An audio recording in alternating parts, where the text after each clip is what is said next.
Oke, minasama, konnichiwa. Ketemu lagi dengan saya di Millennial Interpreter. Untuk kesempatan kali ini kita berada di satu tempat yang bisa dibilang Keiseki Nagameru. Menikmati, memandangi pemandangan alam.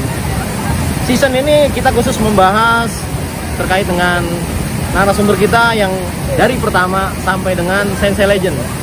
Jadi tujuannya untuk mengambil dari intisari masing-masing narasumber, yang dimana setiap narasumber mempunyai arti dan makna. Jadi manfaatnya untuk kalian yang akan berangkat ke Jepang atau kalian yang saat ini masih di Jepang bisa bermanfaat. Jadi apa yang harus Anda persiapkan, apa yang harus Anda ambil dari konten ini, semoga bisa bermanfaat buat Anda dan keluarga Anda. Oke, ikuti terus buat di sini kita akan membahas terkait dengan bahasa Jepang bisa apa. Yo, konnichiwa. Minasang.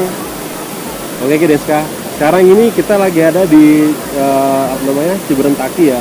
Jadi di sini tuh kayaknya seperti edisi khusus gitu ya kan. Soalnya ini kita temanya tema alam langsung kan, kita langsung keluar alam, natural banget itu kan. Jadi Shiburentaki ini tuh terletak di kaki Gunung Gede Pangrango di daerah Bogor Puncak ya. Jadi di sini tuh emang pokoknya enak banget tempatnya kan, jadi fresh banget itu kan. Dan juga di sebelah atas kita itu kan ada air terjun ya, ada kaki ya.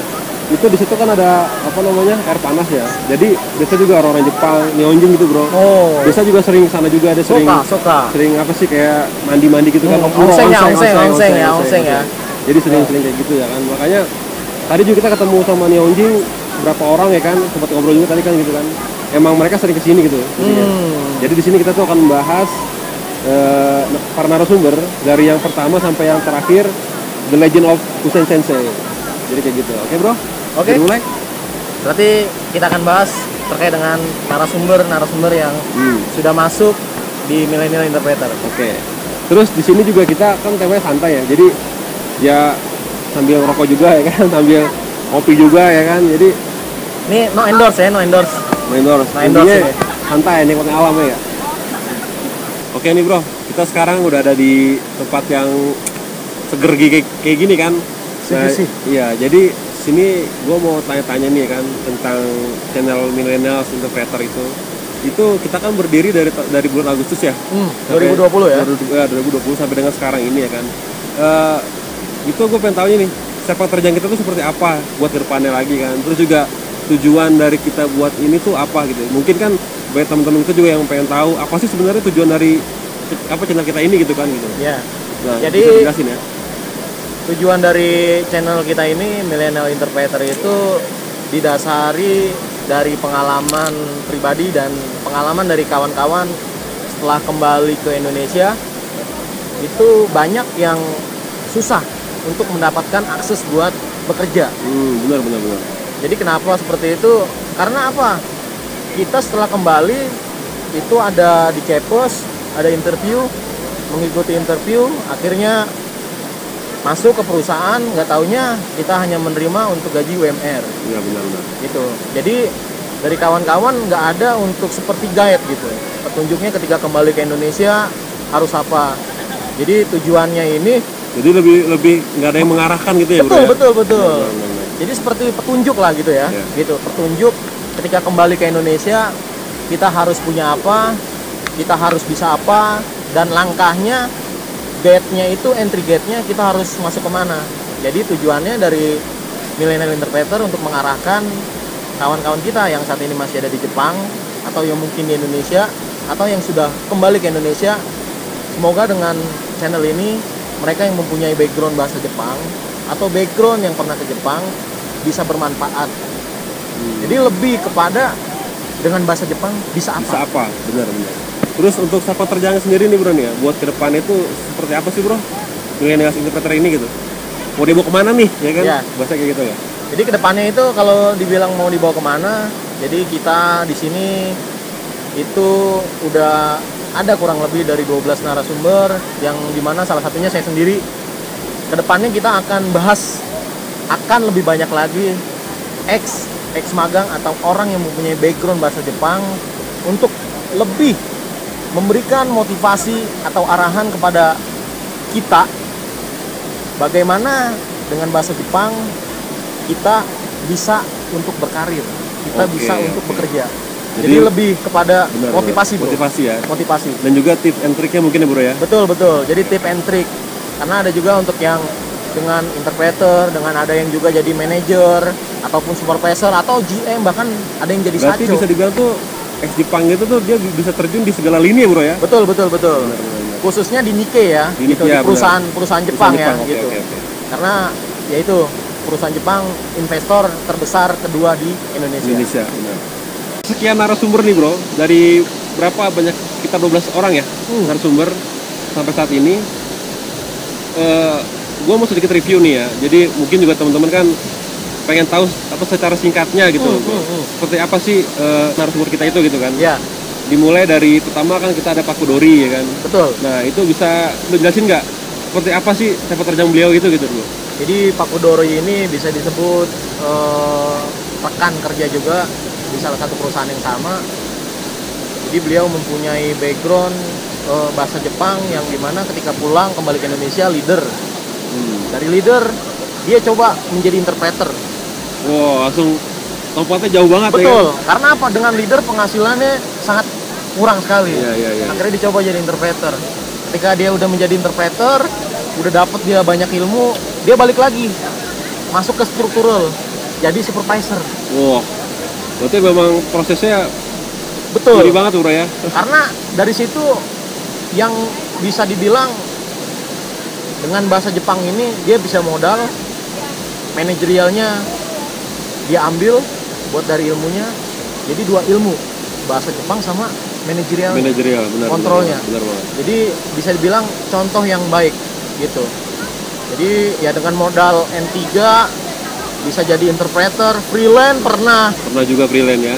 full time pernah, sekarang supervisor di salah satu perusahaan Jepang di kawasan Kerawang Barat. Berarti kalau dari segi pengalaman memang beliau itu sangat tinggi jam terbangnya. Wow, bro, ya? dari 2009 atau 2010 kurang lebih 10 tahun. Jadi bisa menjadi salah satu acuan ya buat ketika kita ingin menjadi ya tadi dari interpreter masuk ke manajerial atau manajemen. Oke. Ini menurut gue ini sangat unik ya, Pak Edo ini ya. Jadi dengan dia sastra Inggris, tapi dia bisa meraih N1 tuh bro. Iya. Itu sedikit unik menurut gue ya. Bertolak Tolong- belakang, ya, bisa tolong di apa ya, mungkin digambarkan secara ringkas saja. Iya. Gimana sepak terjang beliau gitu kan. Jadi Pak Edo itu rekan dalam satu grup perusahaan besar. Jadi kerjasama sama dia. Jadi saya kaget juga gitu. Dia dapat N1 itu dari mana? Gak taunya dia Nihongo Gakko. Oh, Hanya sekian tahun bisa dapat N1. Background Oh, benar. sastra Inggris bisa dapat N1. Jadi dari modal itu dia jadi interpreter plus supervisor. profesor, hebat banget ya. Betul. Jadi bisa Benar. dibilang apa ya? Putra daerah dari Sumatera Barat Oh, yang maju untuk dari bahasa Jepangnya. benar banget. Jadi mungkin khusus kawan-kawan yang dari Sumatera Barat bisa nih untuk review dari Pak Edo. Ada nanti ada video, ntar saya kasih link di Ya. deskripsinya. Jadi bisa dilihat juga linknya Pak Edo, video Pak Edo, oke? Terus nih bro, next lagi nih, yang ketiga narasumber kita itu ada Bang Paul, ya kan? Itu juga sangat, menurut gua sangat keren banget ya. Soalnya sini banyak orang ya, apalagi anak magang khususnya, itu menganggap apa ya? Gemba ya atau construction ya. Genba atau construction itu sangat momok yang lu di Genba gitu kan? Ya, berat lah, berat pekerjaan lah. yang berat Tapi gitu. nyatanya ketika kembali ke Indonesia, Bang Paul itu sangat bisa dibilang sangat sukses bro ya gitu. Betul, Bahkan betul, dia betul, pun betul. berusaha sendiri bro ya. Betul. Itu gimana sih bro? Maksudnya gambarannya itu gimana gitu secara ringkasnya gitu bro? Jadi kalau Paul Sang ini ya bisa disebut dia mempunyai background N3 dengan latar belakang pendidikan SLTA, cukup bisa dibilang modal yang sangat pas sekali gitu. Karena apa? Ya construction itu di Indonesia sedang tumbuh bro, Benar. gitu. Jadi buat teman-teman ketika ingin melihat atau background di Jepangnya construction atau gemba ya, gitu. Buat dari Kengsetsu atau Kenchigo-nya, nah bisa nih ngelihat untuk dari Bang Paul nih, dia treatmentnya gimana? Benar. Bener ya nggak? Benar, hebat banget tuh orang. Benar. Karena setelah dia masuk di construction, dia keluar dari construction masuk ke interpreter. Jadi ya dengan modal itu bisa dibilang Bener. jadi Langsung beralih profesi bro. betul. Tapi ya tetap nggak keluar jalur ya. Tapi Betul. justru malah jadi makin berkembang gitu kan. Dari construction dia masuk ke supervisor dan di bidang yang sama gitu bro. Betul. Makanya jadi jauh lebih berkembang gitu bro. Jadi di Gemba itu bahasa Jepang ya sangat penting ya. Benar. Jadi bisa dilihat ya untuk apa namanya videonya Bang Paul, nanti untuk linknya kita akan kirimkan. Terus next ada yang keempat nih bro nih. Ini juga ya sebenarnya sih kebanyakan orang seperti ini. Tapi ini juga cukup menarik karena dia pun sukses juga gitu bro ya. Betul. Jadi ada saudara Imu nih bro. Dia punya kontrakan yang lumayan ya, yang banyak. Dia pun punya ternak juga gitu kan. Ya coba gambaran seperti apa nih bro? Imusang ini bro. Saimudin, panggilannya ya Imusang ya. Nama Imu teh Imu. Iya. Gimana tuh bro? Kawaii. Jadi Musang itu dia bisa dibilang sebelum ke Jepang dia memplanningkan ya. Jadi dari plan A sampai plan Z-nya itu dibuat. Yang pertama berangkatin orang tuanya naik haji, yang kedua untuk bikin kontrakan, terus yang ketiga dia nabung. Jadi bisa dibilang ketika teman-teman yang di Jepang untuk mencontoh manajerial keuangan bisa dilihat untuk dari Imusang. Kontrolnya. Karena apa? Beliau mempunyai kontrakan mobil, kendaraan lah ya, ibaratnya rumah, ataupun udah berkeluarga. Jadi bisa untuk di manajerial, contohnya seperti Imusang ini. Lebih jelasnya ya bisa dilihat di video Imusang ya. Benar. Jadi sebenarnya gini ya, jadi planning itu perlu ya. Sebelum kalian itu berangkat ke Jepang, itu planning itu perlu. Jadi kalian itu mau apa, harus bagaimana, itu target kalian itu apa, itu penting, harus kalian susun, kalian rekap. Jadi kalian itu di sana tuh nggak salah arah gitu loh. Betul lah. Yang terpenting Moku Hyochi, benar. Di posisi kelima nih bro, ada sensei gua sendiri ya kan. Dulu sempat diajarin sama beliau juga gitu kan. Namanya Vita Sensei. Ya, jadi memang sepak terjang beliau itu di dunia Jepang bro ya. Itu sangat luar biasa juga ya bro ya. Jadi dia tuh ngajar tuh dari dulu bro. Pulang dari Jepang dia langsung ngajar, terus fokus di situ. Ya banyak juga murid-murid yang udah berangkat ke Jepang gitu kan. Ya berkat beliau juga, ya kayak gua, kayak banyak teman-teman gua juga yang bisa berangkat ke Jepang juga, terus pulang. Dan itu pun kita masih sering-sering kontak, sering-sering sharing komunikasi kan. Ya. Tanya masalah kerjaan atau apa gitu kan. Ya beliau juga sangat sukses ya, istilahnya juga beliau juga punya usaha sendiri bro. Kayak apa sih, pernah gue dikenalin tuh apa, rempeyek apa gitu. Ya, produk untuk makanan ringan lah ya. Benar. Jadi ya berjalan lah gitu loh bro. Iya. Jadi bisa dibilang salah satu apa ya, orang yang berjasa dalam kehidupan lu bro ya. Buat untuk berangkat ke Jepang ya. Jadi ya bisa dibilang untuk apa ya, mungkin untuk khusus wanita ya. Gitu. Pengen untuk berangkat ke Jepang, contoh dari Sensei ya bisa dilihat untuk di videonya. Posisi keenam itu ada saudara Haidir Sang. Itu juga dia juga ikut bisnis sih bro ya. Iya. Nanti bisa dijelaskan juga secara ringkas seperti apa sepak terjang dari saudara Haidir. Iya. Jadi Haidir Sang bisa dibilang dia sambil bekerja sambil berbisnis. Ya lebih kepada bisnisnya ini non riba ya. Benar. Jadi banyak bisnis yang dijalankan ada ya mungkin nilai ribanya gitu. Jadi dia dari Haidir Sang lebih memilih untuk bisnis yang non riba. Dan ini bisa dibilang produk karya anak bangsa gitu. Ya, benar. Jadi kalau bisa jelasnya untuk teman-teman ketika di Jepang atau mungkin kembali ke Indonesia pengen dari usaha Haidir Sang bisa dilihat untuk di videonya ya. Produk apa sih gitu? Manfaatnya buat apa sih produk Haidir Sang, bisa dilihat nanti di videonya. Terus di posisi ke-7 nih bro sekarang nih bro. Posisi ke-7. Ya, ini kita kayak rally nih bro ya. Pokoknya ini kan kita bahas secara review. Okay. Jadi di posisi ke-7 ini ada Nanang dan Hasim nih bro. Iya, jadi ini kita gabung ya. Soalnya emang waktu itu kan kita podcast mereka kan memang digabung bro. Betul bareng. Nah, seperti apa sih bro mereka ini bro? Nanang sama Hasim. Nanang apa Gatot ya? Gue bingung namanya. Waduh, gue juga samar-samar bro itu bro. Antara Nanang sama Gatot. Nanang sama Gatot nih gue nih. Mungkin namanya Nanang dan Gatot kali bro. Bisa jadi kali ya. Gua dijelaskan lah bro. Jadi Nanang Sang ini ohai gue ketika di Jepang ya. Dia kembali ke Indonesia, itu dia mulai karir ada leader itu di maintenance. Jadi di maintenance dia ada sedikit mungkin kegundahan gitu. Mayoteru dia terkait dengan karirnya, akhirnya konsultasi ke gua, dia coba untuk memperbaiki dari karirnya, akhirnya sekarang ada di salah satu perusahaan grup Indonesia terbesar, mie terbesar, perusahaan mie terbesar. Nah ini salah satu grupnya, dia masuk ke situ, posisinya supervisor maintenance. Berarti ini kalau gue tarik kesimpulan, rata-rata ex Jepang itu supervisor bro ya? Betul. Ya. Betul. Dari Pak Kudori, Pak Edo, sama Nanang Gatot.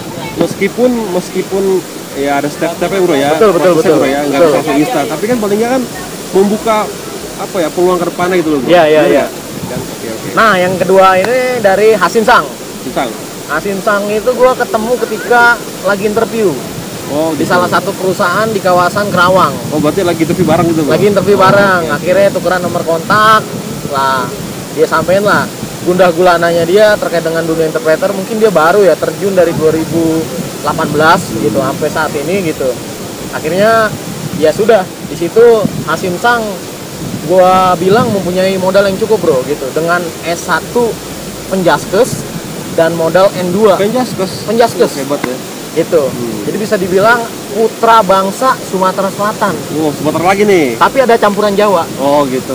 Iya. Oke. Jadi buat khusus Sumatera Selatan, Palembang, bisa nih untuk review dari Hasim Sang gitu. Backgroundnya apa sih dia? Seperti apa? Jadi bisa dibilang rekomendasi banget buat Hasim Sang ya. Benar. Di usianya yang bisa dibilang terbilang muda sudah sukses. Benar. Sekarang dia bekerja di salah satu kawasan Kerawang Barat. Oh gitu. Sama perusahaannya sama Nanang. Oh. Jadi perusahaan grup. Ini sama dia. Tapi beda. Nanang Sang itu ada di Delta Mas, si Hasim Sang ada di masih satu grup. Oke. Gitu. Jadi bisa dilihat ntar nanti di videonya ya. Di urutan ke-8. Urutan ke-8. Itu ada Bang Sastra sama partnernya Irfan. Karena jadi di sini unik juga bro ya. Dari dulu terus bareng-bareng bro. Dari Jepangnya bareng, pulangnya bareng, terus nyampe di kerja sekarang pun bareng lagi bro gitu loh. Makanya ini sangat bisa dibilang partner sejati kayaknya bro ya. Gitu ya. Coba bisa dikorek-korek bro. Jadi Sastra Sang ini bisa disebut interpreter freelance apa ya, profesional lah ya. Basicnya berarti freelance ya bro ya? Freelance dia. Freelance ya. Jadi emang dari modal dia bawa Sankyu ya, zamannya Sankyu saat itu, hingga akhirnya dengan modal Sankyu dia terbiasa nareti kita bahasa Jepangnya tanpa belajar bisa N2. Berarti otodidak. Tanpa hebat. Belajar. Jadi biasa dia Hongyaku, dia biasa Suyaku. Benar. Akhirnya dia udah lolos. Jadi itu pun bisa dijadikan pola belajar bro. Belajar gitu. Jadi untuk teman-teman yang punya modal N3 gitu, gimana sih buat lulus lagi ke N2? Mungkin salah satu rekomendasi Sastra Sang. Jadi bisa diikutin. Awalnya ketika dia berkarir, belum 1 hari udah di-cut bro. Nah dia punya pengalaman yang cukup pahit bro ya. Dia bercerita, pernah gue dulu bro sehari itu belum selesai, tapi sama itu tuh udah di-cut duluan. Mungkin karena jangkauannya gue kurang mampu. Akhirnya dari situ gue belajar terus tekun dan akhirnya bisa nyampe seperti sekarang ini. Ya, gitu kan. Kalau bisa dibilang koto wazanya itu Nanakorobi Yaoki. Benar. Gitu. Nah terus dari Irfan Sang. Jadi Irfan Sang ini bisa disebut apa ya, kakaknya dari Sastra Sang lah. Gitu. Karena senpai ya. Brother gitu. Oke. Di mana ada Irfan Sang, di situ ada Sastra Sang. Kayak gula sama semut. Semut. Oke. Jadi dari Irfan Sang punya background yang sama. Dia Sankyu, akhirnya terbiasa dengan Hongyaku, terbiasa dengan Suyaku, tanpa belajar, dia ikutin, akhirnya lulus juga N2. Jadi sangat menginspirasi buat teman-teman yang freelance saat ini, mungkin levelnya masih di N3. Benar. Buat ngambil N2, terbiasa dia dengan pekerjaannya, akhirnya lulus buat N2. Jadi bisa dibilang kehidupannya ya sudah cukup mapan bro ya. Benar. Dengan freelance, karena range freelance itu kalau nggak salah yang disampaikan dari beliau itu dari 700 sampai dengan 2 juta. Itu range-nya? Per hari, per day bro ya? Per day. Itu bisa dibilang ya, cukup menggiurkan juga ya. Betul. Dikalikan 20 hari, dikalikan 30 hari. Itu sendiri. Bisa dilihat nanti di videonya. Oke. Q Bang. Oke. Sini ada Bang Michael. Sebenarnya nih bro ini sebenarnya Bang Michael ini sangat suka bro sama tempat-tempat seperti ini kan. Alam seperti ini kan. Kenapa? Background beliau itu kan pecinta alam, anak alam. Dan di Jepang pun udah berapa gunung yang didaki. Betul. Jadi istilahnya cuman beliau emang saat ini berhalang untuk hadir. Ya. Tapi gue yakin banget itu sangat menikmati alam ini pasti gitu bro. Betul. Silakan bro, diperjelas lagi bro. Jadi Michael Tsang ya, kalau bisa disebut itu ya apa ya?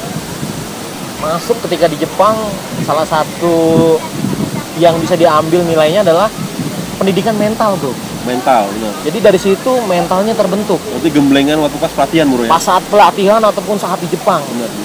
Jadi nilainya, value-nya itu dengan gemblengan itu, mentalnya itu dia terbentuk.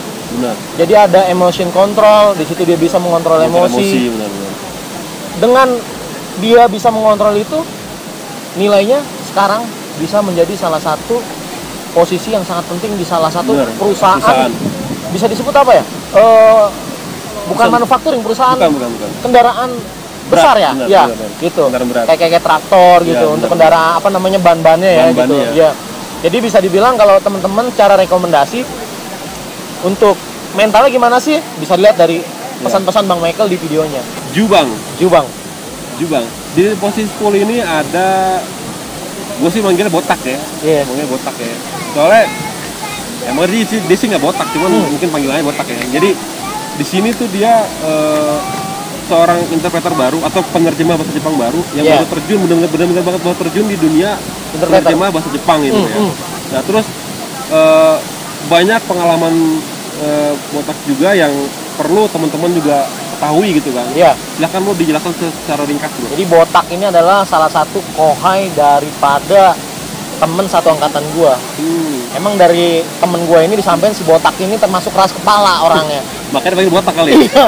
Jadi gua jelasin interpreter tuh kayak gini, ini kayak gini, tapi tetap aja gitu. Tapi gua salut gitu. Maksudnya sama dia istilahnya salut ketika dia di daerah coba untuk mencari rezeki di kawasan industri. Benar. Di daerah Cibitung saat ini ya. Saingannya juga Bener-bener fighting banget gitu. Benar. Akhirnya dia bisa join.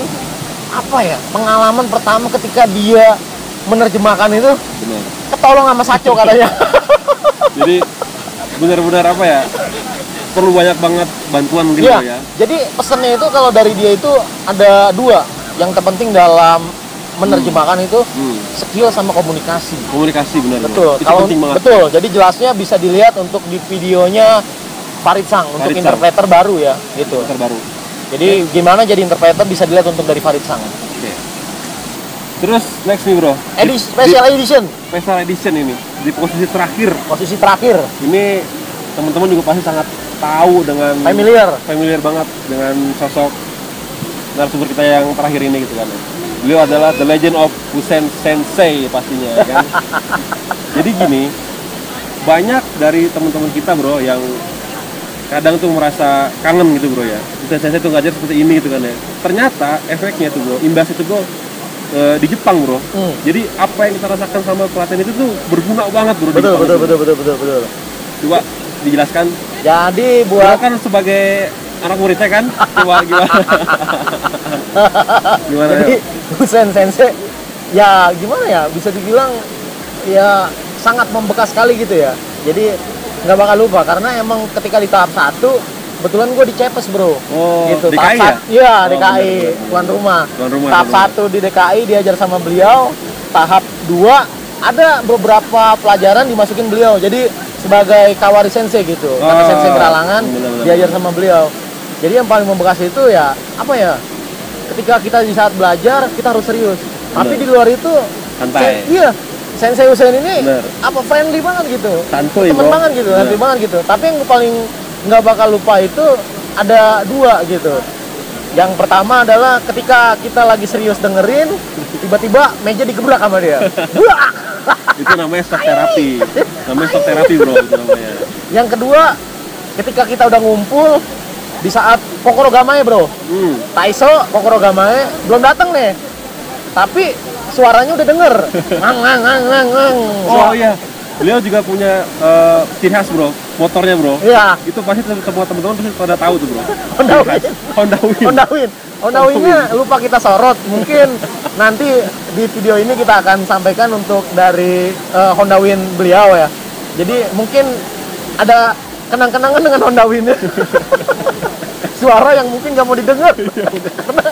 kalau udah dengar suara itu, waduh, Udah trauma Jojo dulu. lagi, aduh, ajaran lagi, aduh dia lagi.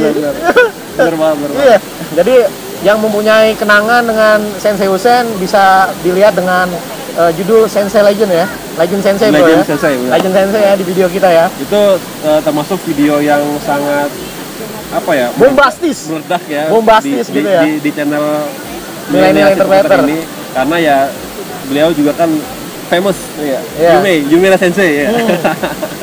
Oke. Jadi beliau bisa nanti lihat di videonya untuk Legend Sensei.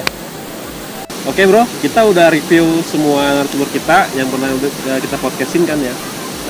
Terus sebagai penutupan terakhir nih bro nih, Nah. ada pesan nggak bro atau mungkin buat ke teman-teman kita gitu bro ya, khususnya mungkin ada request sensei kah atau apakah gitu kan ya? Ya, jadi kalau buat dari teman-teman ya, khususnya dari ex magang ya, khususnya dari yang negeri ataupun mungkin merasa kangen dengan dulu dari tahun 93 sampai dengan 2020, kurang lebih 27 tahun. 7 tahun. Ya. Jadi bisa ada rasa rindu.